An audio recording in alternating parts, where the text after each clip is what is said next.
బాధపడొద్దు. చెట్టంత ఎదిగి కూడా ఇంకా నాన్న ఖర్చు కావాలని నాన్న మీద డిపెండ్ అయ్యే పరిస్థితి ఎంతకాలం?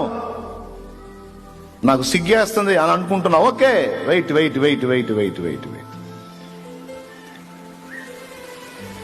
దేవుడు నీకు చేయి అందించిందాకా తప్పదు.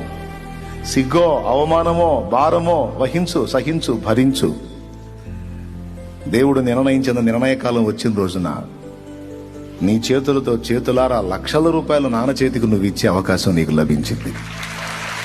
1, 100, 10, 1000 కాదు, లక్షల రూపాయలు నీ చేతుల్లోంచి నాన్న చేతికి నువ్వు ఇచ్చే అవకాశం దేవుడు నీకు ఇస్తాడు. నిర్ణయకాలం. అప్పటిదాకా సావా బతుకు అనొద్దు. సహించు, భరించు. దేవుని కొరకు ఓపికతో ఎదురు చూడు. తప్పకుండా ఆయన కాలం ముందు ఆయన కార్యమును త్వరపెడతాడు. ఇంకా చెప్పాలంటే నువ్వు ఆయన బిడ్డవి. అడుగు వాటికంటే, నువ్వు ఊహించే వాటికంటే కూడా అత్యధికముగా ఆయన నీకు ఇస్తాడు.